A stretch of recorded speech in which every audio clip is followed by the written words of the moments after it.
बिस्मिल्लाहिर्रहमानिर्रहीम। एक नेक और मालदार शख्स ने अपना किस्सा लिखा है कि एक दिन मेरा दिल बहुत बेचैन हुआ। हर चंद कोशिश की कि दिल बहल जाए, परेशानी का बोझ उतरे और बेचैनी कम हो, मगर वो बढ़ती ही गई।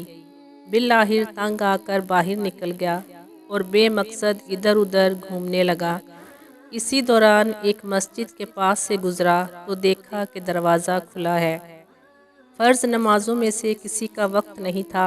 मैं बेसाख्ता मस्जिद में दाखिल हुआ कि वज़ू करके 2-4 रकत नमाज अदा करता हूँ, मुमकिन है दिल को राहत मिले। वज़ू के बाद मस्जिद में दाखिल हुआ तो एक साहिब को देखा। खूब रो रो कर गिड़गिड़ा कर दुआ मांग रहे हैं और काफ़ी बेकरार हैं।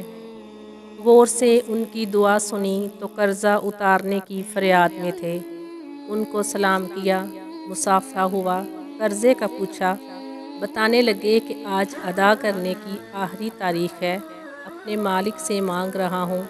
उनका कर्जा चंद हज़ार रुपये का था, वो मैंने जेब से निकाल कर दे दिए। उनकी आंखों से आंसू छलक पड़े और मेरे दिल की बेचैनी सुकून में तब्दील हो गई।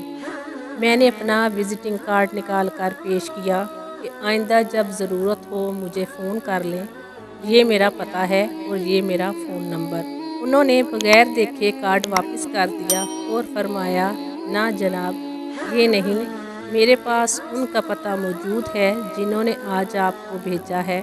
मैं किसी और का पता जेब में रख कर उनको नाराज़ नहीं कर सकता।